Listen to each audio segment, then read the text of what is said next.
Spring TV brings to you Off the Bench with Thalu.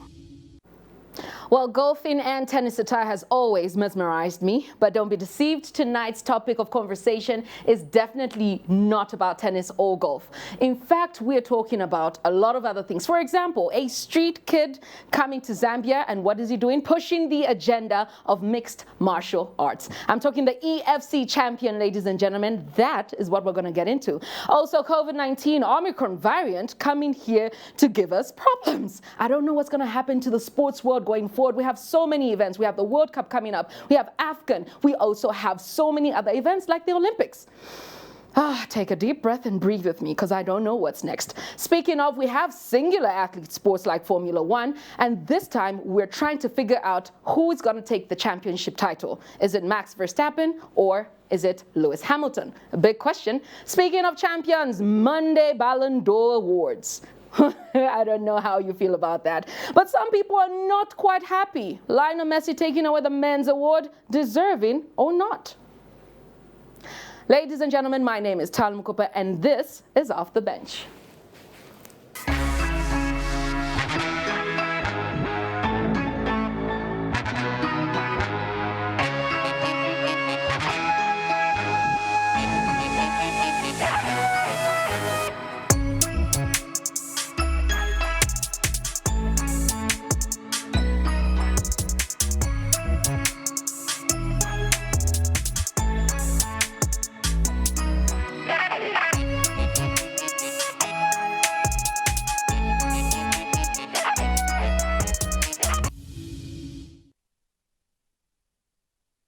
My name is Thalu. I don't know where to begin. This particular story is one that is heartwarming, I have to say. A story of a young boy from the streets being taken into an orphanage and being built into an extreme fighting champion. I mean, that's a lot. That's a story for the books. So let's have a chance from Calvin, who made this report, to tell us the story himself. From being a street kid in Lusaka to being the first Zambian professional mixed martial arts fighter, Robert Simbowe, now based in South Africa and popularly known by his ring name as Black Tiger, is in the country to appreciate Fountain of Hope Orphanage, where he was kept from 2001 till he moved to South Africa to pursue a career in mixed martial arts. Simbowe visited the orphanage and thanked them for giving him a second chance in life and to inspire young Zambians that through sports such as mixed martial arts, they can as well make a good living out of it like him. Simbowe, who through friends in South Africa found a career in mixed martial arts, narrates how Fountain of Hope helped him be where he is today. I lived in this place from around 2001. That's when I was here. We are the first top street kids that were living here. But I kept running away from this place. But this place never rejected me. We would go and they'll still come back. They'll still feed us. I just want to say that I'm here to say hello, guys, to greet you, to see how you guys doing. And I'm here to give back, I would say, honestly. I'm here to give back. It might be very small, but as long as I can give back to you guys, I'll be happy. So Simbowe, who is a lightweight extreme fighting championship fighter, the only one to achieve that feat in the country, believes that by promoting sports disciplines such as mixed martial arts in Zambia, many young people can be taken out of the streets and be helped to find a better living. I feel that if we can create something like this will actually develop a lot of superstars, a lot of celebrities, a lot of champions, and those champions, they will bring back those investments in Zambia. Those champions, they'll come back and build Zambia, you know. So they don't have to give us work, but the more they can give us the facilities to be able to train, to be able to demonstrate what we can do in terms of training and competing, it will open multiple doors for the guys. He took a tour of the orphanage and later donated various items and encouraged the kids to work hard and keep hoping for the better in life. I'm Calvin Chikenge for S24 News. I mean, it's a story and a half. And I understand now how much or how important mixed martial arts actually can be. Some people are asking the question, maybe, just maybe, we should allow the street kids to get their time and their turn to join the sport. Maybe it might help them. They like fighting. It's a solution. Moving on, I had the chance, as promised, I went to the Zambia Day of Fitness event last weekend. And I don't know, I'm not sure if I'm fit, but I was I was completely enticed to join CrossFit. CrossFit is an actually very interesting form of sport. It really pushes your endurance. So have a look at some of the highlights. It was fun.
The event was just amazing. I can't add any more. So thank you for watching.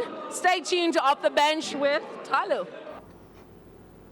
I did not even attempt to try and lift any metal, any weights, anything. I didn't even try the air bike. I did a bit of yoga, which was, it was fun, it was okay. But I have to say CrossFit, I think you've seen for yourselves how amazing it is. But let's quickly jump into the story on champions, Formula One lovers. There are basically two weekend events coming up, two Grand Prix, and of course the champions going head to head are Max Verstappen and Lewis Hamilton. And I want to take you to our screens for a little minute so we can get to see what their stats look like. Oh, Lewis, Max. First and foremost, these two have been at loggerheads since I think the beginning of the past couple of Grand Prix seasons. It's been a tough one, but I have to say it's been good. So the next races are in Saudi Arabia and Abu Dhabi, and they're bringing the season to a close, both on tracks that contain a known number of teams and drivers. So looking at the stats, obviously Lewis age 36, Max age 24. I believe Max has a long way to go and catch up with Lewis. Seasons played, or seasons that they've both been a part of this Grand Prix or these Mercedes, or Formula One rather. Lewis Hamilton's at 15, Max is at 7. Events attended. Lewis, of course, with all these years of experience, at 285. Max coming by a close 138. I mean, he is young. The starts, obviously, 285 in lead with Lewis Hamilton and 137 with Max Verstappen. Best race result, both of them at #1. Best grid position, both of them at #1. And the wins, 101 for Lewis Hamilton and 19 for Max. Even though he's really brought the fire this time around. I'll end off with championships. I mean, we cannot say anything else. Lewis Hamilton has taken 7, topping one of the greatest legends in the history of Formula One. That's about it for your Formula One lovers. But before I let you go for the short break, I have to ask you. We put up a question online, and I think this is also going to go to you. Ballon d'Or question. Do you think it was fair that Lionel Messi took home that award? Stay tuned. We'll be back with Off the Bench Spotlight.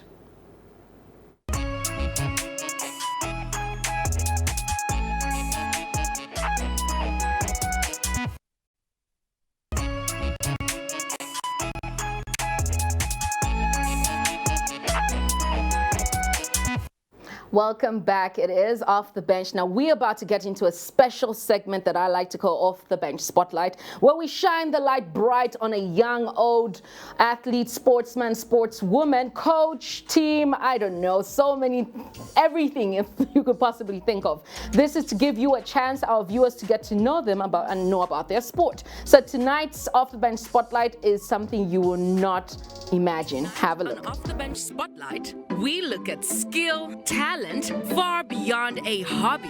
Ladies and gentlemen, when was the last time you rode a bicycle? And how? This young, talented man is not just about the skillful plays on the bike, but he took his passion to a whole nother level by opening his own bicycle repairing shop.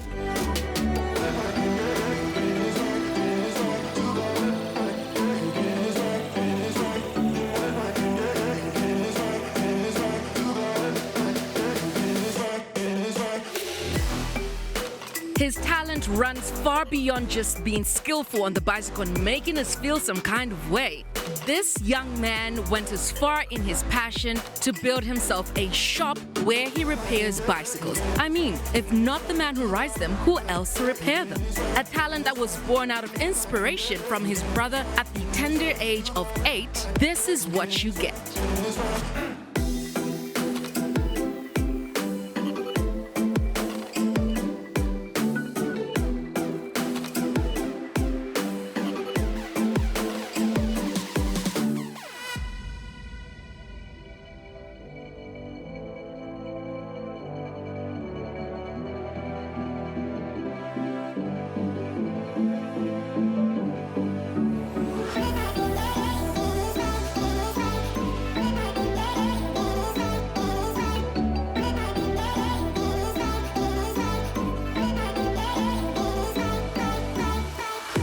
Ladies and gentlemen, for tonight's Off the Bench Spotlight, I give you our stantsman, our skillful and talented young man.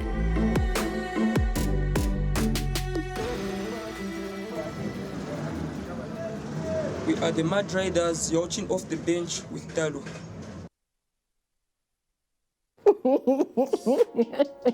Hi, Cassandra. Hi, Thalu. Ladies and gentlemen, it's Off the Bench, and I am joined by the one, the only, unscripted, the juggernaut, the sports enthusiast, the trivia master, Cassandra Mukupa. Yes. I was trying my best impression of the olden days people, but I think I botched it. How are you doing? Glad to be here. Did you watch tonight's I was Spotlight? about to say, I'm surprised you're in one piece. Those guys are really talented, eh? I was screaming the entire time. There was some of the shots that we got of them riding in between people's heads and almost killing them. It takes some real composure. I mean, like, watching it is thrilling. I can imagine what it was like being there. I was screaming the entire time, that's for sure. But yeah, I hope you're doing fine tonight, because we're about to get down and dirty with our sports conversations. The gloves are off, Thalu. Let's get there. Let's get there. For starters, Ballon d'Or. I asked the question before we went to... At the gate. I know we said the gloves are off. At the gate. Jeez, man. Wow. What were your thoughts, Cassandra? What were your thoughts? I had a few mixed reactions. A few people close to me have heard what side I took. I initially was of the opinion that maybe there could have been something that was irregular about how this was given. Then I was given statistics, and I was extremely surprised by some of the information that was coming out. So I'm in two minds right now. It's a very 50-50 type situation. Even with the statistics that you were given, that I think a lot of us had the chance to peek to make sure that there were the correct results, nothing was tampered with, it was still surprising. We have this conversation behind the scenes. When was the last time an African player took this award home? Let's talk about how everybody figured Lionel Messi didn't deserve it. A lot of people, rather, felt like Lionel Messi didn't deserve it, and maybe someone like Lewandowski should have taken it home. What about Mohamed Salah, who found himself at number 7? Very, very, very big conversation pieces. pieces. Yes, and you'll find one of the things, and I think this has been the biggest criticism of France football. And I think that's probably something that maybe we need to sort of start addressing, because I think part of the problem is it's an independent body that is entitled to their own opinion, and we have braced them with the power to determine on behalf of the whole world who the best players are. So I think starting from somewhere, that's a good place to start. But boiling it down to some of the issues that we are discussing, there's a lot of criticism, and this is something that they come up with against a lot. How they rate what tournaments matter versus what tournaments don't matter. So for example, this year, the argument was no, but Lewandowski didn't do well at the Euros. He was knocked out in the group stages. He didn't make an impact for Poland. At the Copa America, that's amazing. Yeah, but then let's talk about players like Mohamed Salah. He's been consistent the past, I think, I would even count 3 seasons. True, very true. Extremely consistent. Not only has he been consistent, he's been far, like he has set the bar, reset it, hit it, gone far and beyond the bar that he set. He's been a great, great athlete. So why not him? Why not him? And they're making us feel like they don't pick African players. And as you're giving me that answer, I want to say the phone lines are open. The number to call is 0961 415 028. What were your thoughts around Ballon d'Or? Right. So you asked some very difficult questions, Thalu. I'm having a hard time trying to answer them, because the truth is they are glaring holes inside of this conversation. And France football owes us an explanation. They really do us an explanation. But one of the biggest things is, you are right, there is a lot of bias in terms of this season, what they consider is key. Next season is not key alone, because we've seen players that we all know, the Messis and the Ronaldos, win it on one particular tournament. He was outstanding in his home tournament and he performed well in Europe, therefore equals Ballon d'Or, because on top of that he broke a bunch of records. And we understand, we're following, we're like, okay, but they're no longer the only goats in the game. And the goalposts keep shifting, Thalu, and this is probably where the biggest criticism is for France football and the famous Ballon d'Or, because today it's about the individual performance and the contribution to the team. Tomorrow it's about the delivery, because I think a few seasons ago we had a player who was part of a team that won pretty much everything. I think they'd won the World Cup, they had done well at their club level, and they were basically in line for it. For example, in the year when the France national team won the Ballon d'Or, no one actually picked it up from their team. Everybody was just a runner-up. No one acknowledged their entire achievements for the season. And this is the discussion. So it's like, do you want people to win major trophies, or do you want individual brilliance? Because if it comes to individual brilliance, then you have to look at the African players, Thalu. Yeah, you really have to consider. You can't skip that conversation. You really because can't. Mohamed Salah right now is literally, what we were describing him on. I remember having this conversation with some of the pundits before. When we're looking at his performances and his sequels, we're saying this man is on Ballon d'Or form. He's in Ballon d'Or form. That's literally the descriptive that was being given about the number Liverpool 7 on position. the list, The explanation number 7. was he didn't do that much with Egypt, and Liverpool did not perform so well last season. That was the excuse that came out when it was reported. Okay, let's talk about why we're not getting more awards from the team that so supposedly performed the best during the season. Chelsea took home the club of the year. More questions. Jorginho apparently was nominated for the Ballon d'Or. I think he came 4th. Oh, yes, actually. But 4th or 5th, but nowhere near close to any recognition. And again, it's the big questions. What goes into this Ballon d'Or calculation? And maybe this is something that we ourselves directly as Spring 24 need to write to France Football, because we need want to know. People want to know. We need the answers. We need, guys, you can't have an exam where the answer is dependent on where the lecturer wakes up that day. It's not fair. Ladies and gentlemen, we need to do something about that and do something about that immediately. All right, so another big conversation, Cassandra. I thought the Super League talk was done. I don't understand why it's coming back into our conversations. In Africa, I thought the reason that you couldn't have the Super League out in Europe was because the money situations, money issues. How is it then being brought into Africa and even gone as far as being approved? Now here's where Motsepe. Now here's where the big information comes out.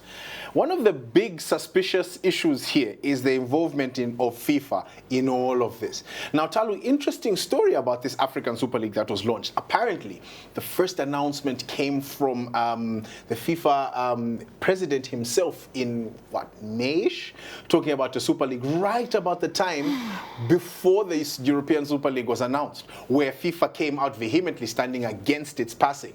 And a rumor has it, it's still the same one that's being pushed by the CAF Association today. So what's happening on the ground is we're getting a lot of hidden information. As you've mentioned already, they passed a resolution that gave CAF permission to go ahead and see how they can structure together a Super League for Africa. Now, this was voted on by 54 member states, but like you noticed, and I'm sure many people are surprised to hear this out there, this resolution was passed very quietly. Not much information. Why was it passed very quietly? Because they know. There's a lot of things. For example, in the first time it was mentioned, some of the information that was leaked was apparently there's supposed to be a buy-in for 20 million for the clubs. There's also a rumor that they're going to have permanent clubs playing in the league. So you're going to have a situation where clubs cannot get knocked out. There's been an uproar about this, Thalu. As you can imagine, we've been corresponding with guys from South Africa, from Tunisia, and from basically across Africa's fraternities, just getting different kinds of comments. A lot of the feeling is this is not good for football. So the question is, who is CAF representing when it comes to these kinds of decisions? Because the resolution is passed, Thalu. It's been passed.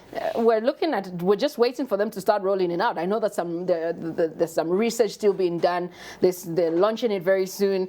My next question would be, what teams are we supposed to expect with regards to being a part of this Super League? And this is why it's very suspicious, because as it stands today, we do not have any information about the parameters. All we do know is that there's an indication of permanent squads, and that leads us to speculation. Because will it be about actual clubs that have got good performance, or will there be a favoritism to see who is in CAF's good books? Or who can afford to actually access the league. For me, Thalu, I think there's a smoking gun here. What happens to us? Yeah, exactly. And I'm putting us, when I say us, I mean our Zescos, our Nkanas. What happens? Our Zanakos. What happens to us? Those are the big questions. Can we afford to take part in this league? Absolutely not. That's a big question. And here's a worst kicker, Thalu. The problem is this is a league format. That means it has to be played on a weekly basis, which will absolutely disrupt every other single FA in Africa, which is why I find it strange that it was voted on by so many participating FA bodies, unless there's a lot of information here that is not being mentioned that really needs to come to light. It's a very confusing situation to be in, but definitely big concerns. It also guarantees, though, that some of our smaller clubs, the clubs that have not been around for long enough, and because I don't even think this is about whether the club performs or not, but fresh clubs, the likes of the Buildcons, the guys who don't have as much of an international reputation as the guys who've been there for a long time, means that they get cut out even if they're playing before they even get to showcase their skill and what they're able. Exactly. That's very bad. So which brings me to a question. I think I'll throw this to our viewers. The question is, how viable is an African Super League given Europe's disastrous attempt? It's a big question. Do you think this is actually viable? Do you think the advantages outweigh the disadvantages? And if you do, what are the said advantages advantages. You can leave your comments and contributions on our Facebook platform, or you can call us on 0961 415 028. I want to have a sense of good news in me, because I think we've spoken a lot about a lot of tense things, and it's still open to discussion. But as we go on, our under-17 girls today performed wonders. It was amazing. This game started off with Botswana in the lead at 1-0, and I'm thinking to myself, not today, Satan. As the game came into second half, we had the 1-1, and before you know it, a Jessie Zulu. Yes, capped it off. A stunning performance by the young lady. We had goals coming also from Lucia. I was amazed at the way the girls sort of turned up and really came from behind. That's a quality we've lacked a lot at our national team level. We're not pointing any fingers. We're just observing occurrences, guys. It's no. We left our gloves on the ground when we started this show, so it is what it is. We're proud of the girls. I'm absolutely thrilled by it. I was surprised when I saw how positively they're doing. I mean, both teams, under 17, under 20, it's an absolute success fest. Under 20 is facing Ghana. I don't know what your expectations are, but I have nothing but high hopes for this game. So far from what we've seen from the girls, they can go and do no wrong, especially when it comes to the African continent. They're still working, obviously, on the international form, but even there, they showed a lot of heart. So I expect that this game at the Nkoloma Stadium will be full of action. I think the girls are going to come swinging. I think they will leave nothing for going home behind. Everything will be left on the pitch as it should be. Should make for a very entertaining game. All I know is they are taking part in the World Cup qualifiers, and unlike the guys' team, I'm trying to be so polite here, I'm expecting the ladies to bring home the guns, to bring home the trophies, the medals, and the awards. But we're going to take a quick break. We still have so much to talk about. So much to talk about. We still want to understand what's going on with regards to the African Super League. If we didn't even understand what was going on with the European Super League, I don't even know why we'd bring it here. I also want us to talk about, get back into the Ballon d'Or conversation. So the number once again is 0961 415 028. We'll be answering your phone calls when we get back. On the other side, we also have trivia. So the trivia master is about to put on his trivia hat and get ready to get yourself some off-the-bench merchandise. Stay tuned.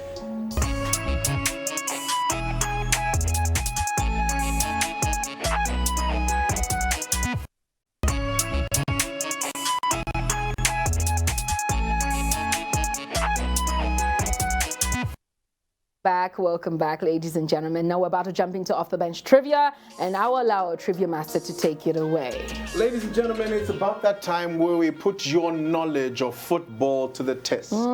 Right about now, we'll be turning to our trivia questions, and if you think you have what it takes, if you think you are the mogul, the man to be, stand up and answer the question. Or woman, stand up and answer these questions. So we're turning to the first question.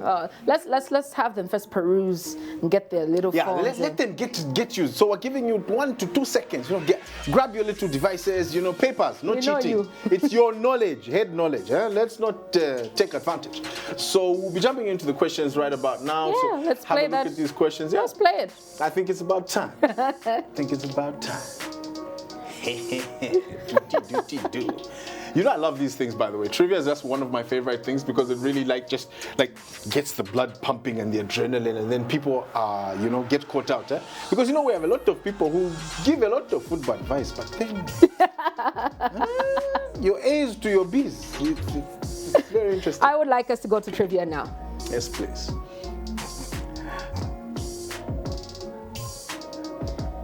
All right, so there we go.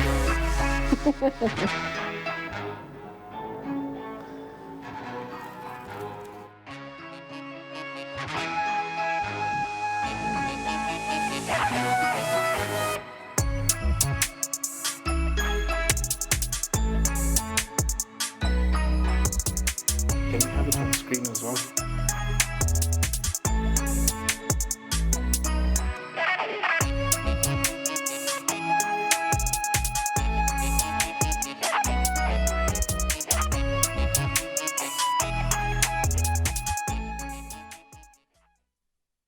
These are simple questions.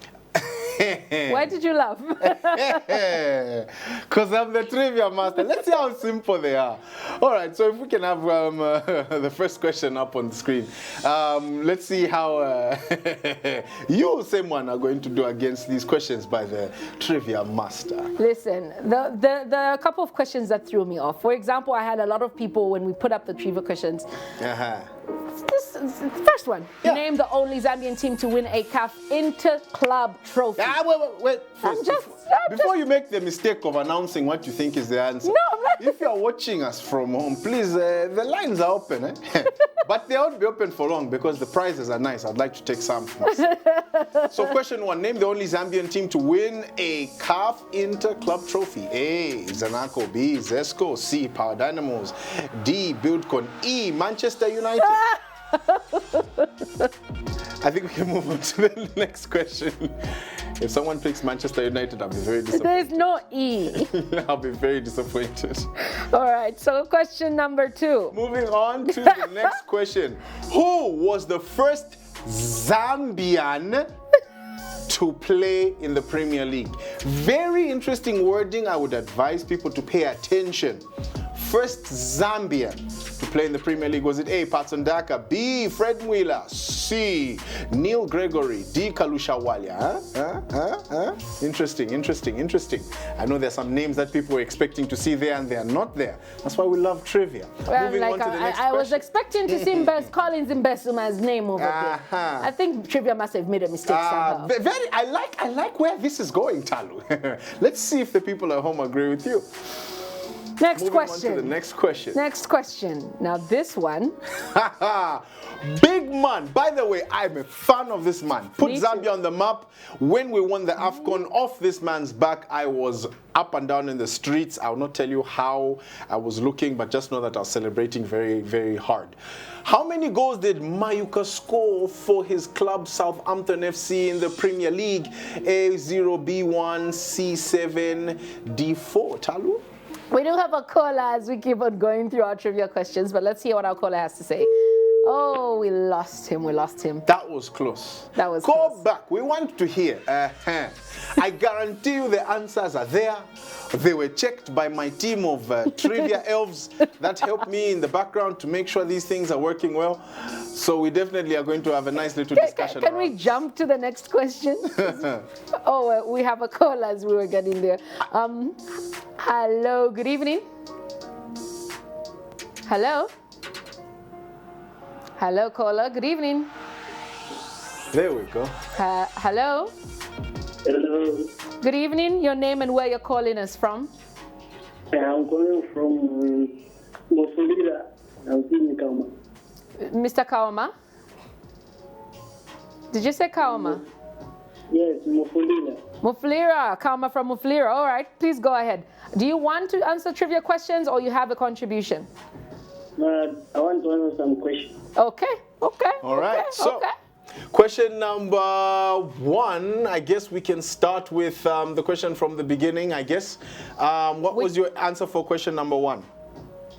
Okay, go ahead. Name the only Zambian team to win a CAF Interclub trophy. Zesco. Okay. Take a note of your answer. Yes, question 2. Question 2.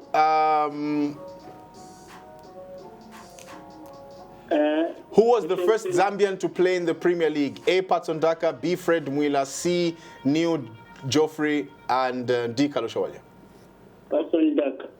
Patson Daka? Okay, thank you. Question 3. How many goals did Mayuka score for Southampton? A, 0, B, 1, C, 7, D, 4. 0. Okay. Bakaoma. Bakaoma follows too much football. And last question. Which club has won the most Zambian Super League titles over the last 10 years? A, Zesco, B, Nkana, C, Power Dynamos, D, Zanaco. Zanaco. Thank you very much, Bakaoma. We appreciate you. Please stay watching the show because we'll be announcing the winners afterwards. Thank you very much. Okay, thank you very much. Okay, I've written those down. So it's not been easy. It's not been easy. I see you're in the mood to play some football. I'm in a tennis mood. You know what? I'm in a tennis mood. So you're not in the mood. I'm in a tennis mood. But we'll go through the questions again. So we're at which club has won the most Zambian Super Leagues over the last 10 years? Zesco, Nkana, Power Dynamos, Zanaco. How many goals has Mayuka scored? Or how many goals did he score for Southampton time he was there? There was A0, B1, C7, C7. Very, very interesting question. Yes. So who was the first Zambian to play in the Premier League? This is a very interesting question. We have another caller, Trivia Master. Hello, good evening. Fine, thank you. Your name and where you're calling us from? Can you say that again? Francis Muanga from Mufulira.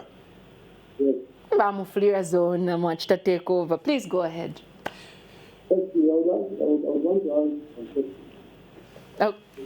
Oh, wonderful. So, question one. I guess we can start with this one. How many goals did Mayuka score for Southampton? Was it A, 0, B, 1, C, 7, D, 4? How many goals did Mayuka score for Southampton? Did you say one? One. Okay. One. Next question. Okay. Next question. Who was the first Zambian to play for the English Premier League? A, Patson Daka, B, Fred Mwila, C, Neil Gregory, or Geoffrey, D, Kalusha Wadi. Sorry, we mixed them up. Who? Fred Mwila. Okay. Okay. Next question. Which is the only Zambian team to win a CAF title? A, Zesco, B, Zanaco, C, Buildcon. What do you look? This is question, I think it's the one listed on question one. Which club has won the most Zambian Super Leagues over the last 10 years? A, Zesco, B, Nkana, C, Power Dynamos, D, Zanaco. Which club has won the most Zambian Super League titles? Nkana. Yes. All right. And last question is, name the only Zambian team to win a CAF Interclub trophy? A, Zanaco, B, Zesco, C, Power Dynamos, D, Buildcon. E, Manchester United. Power Dynamos. All right.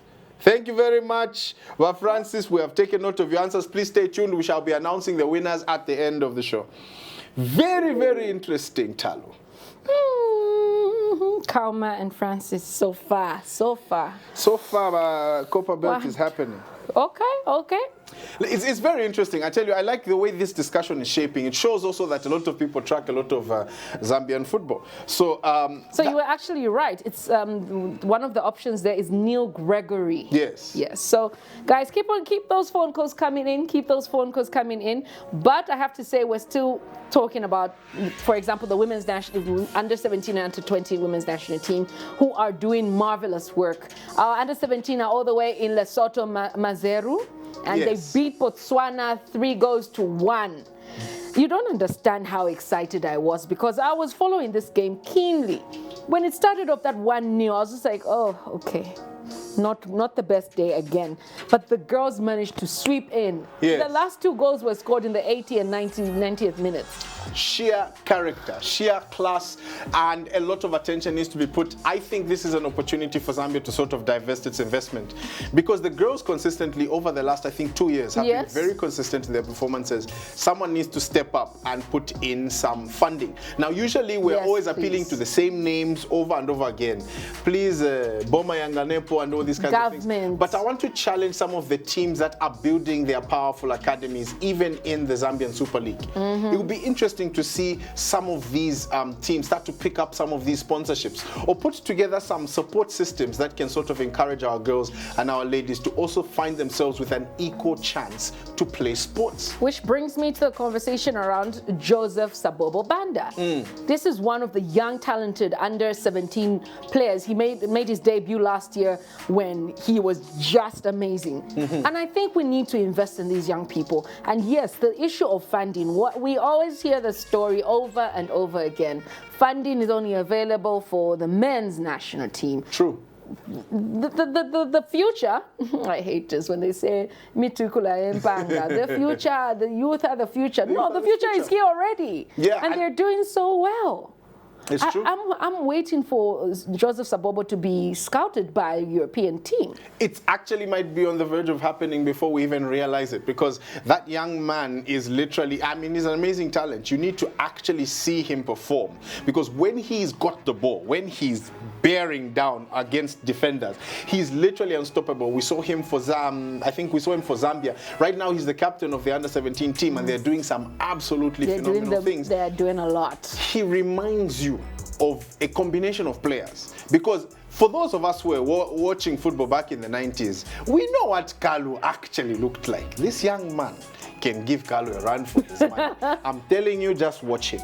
Very soon we'll be singing his name, and you're right, Thalu, we really need to start putting some investment in it, because if there's one thing that's guaranteed, Zambia has the talent. You know what? It's time for a water break. Definitely time for a water break. I was about to say, because I am thirsty. When we come back, we're going to jump into the conversation around COVID-19 and the effects it's going to have, or has already, on sports and sports events. Hi, this is Chongo Chona, aka Bezuzu, aka Steezy from Matero Magic. You're watching Off the Bench with Thalu.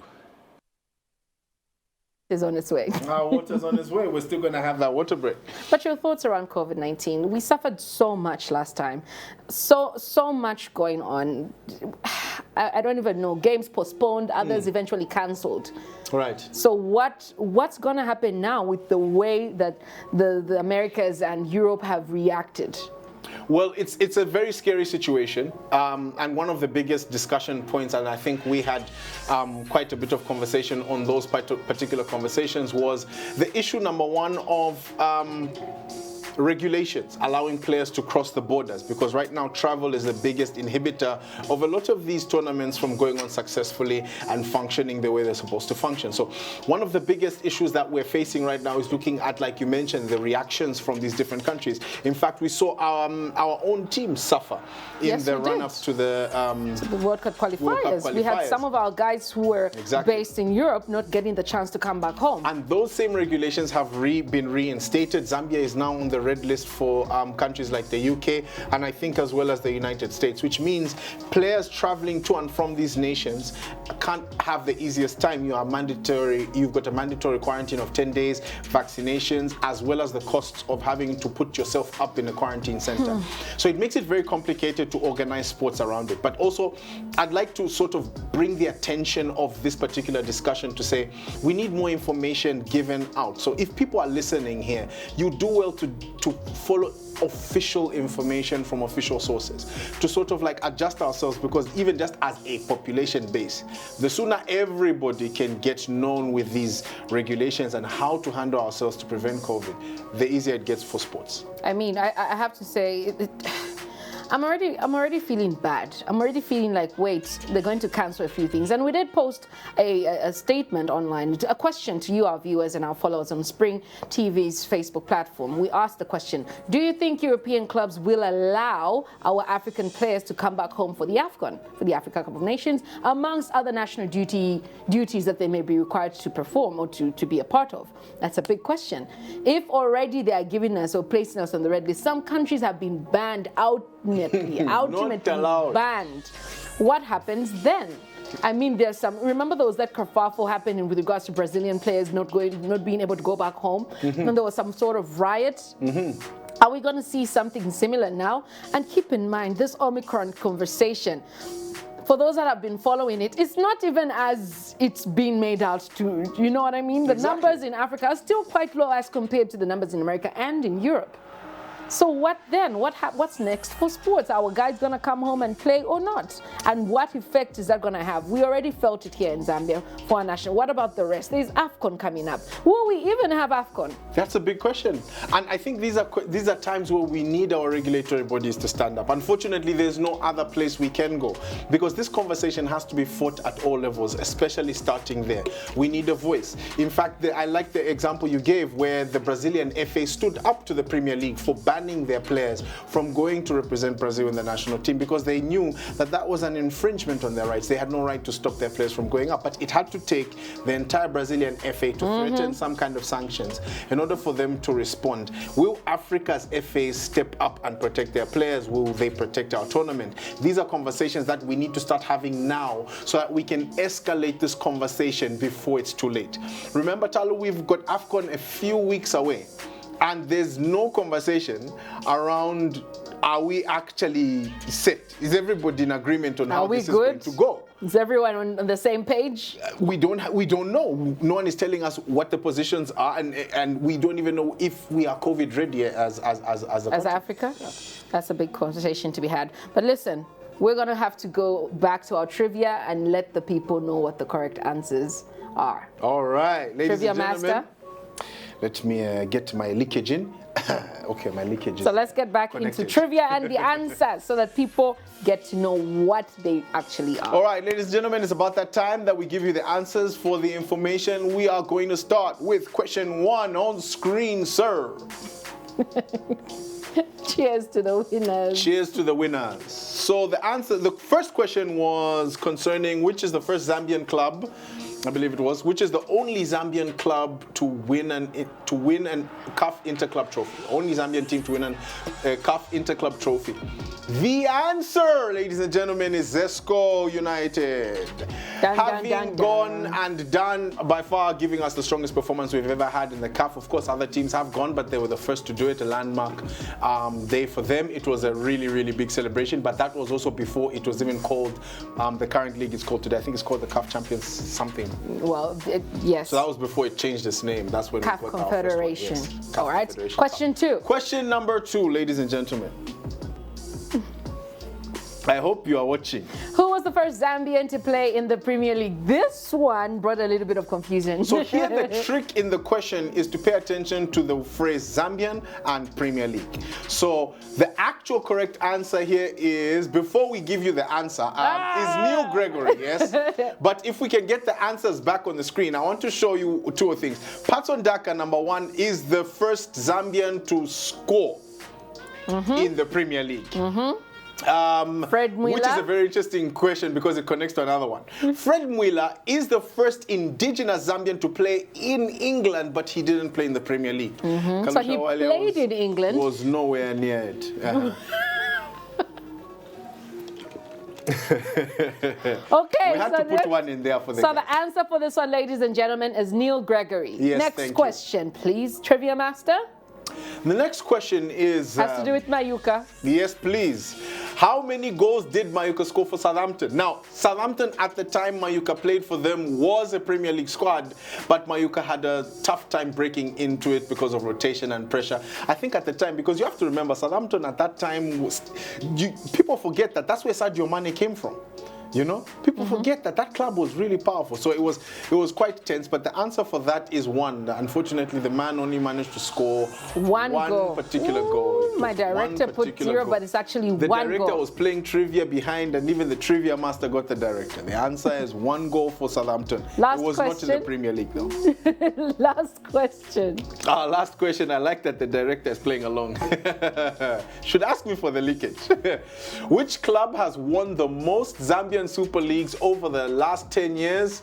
If you're a Zambian football fan, this one is wide open. No team comes close. The answer is Zesco with a mighty 6 times winning it. It's absolutely... No, it's Zesco. The director is putting his own answers. The director is really having fun with us today. So the correct answer is Zesco.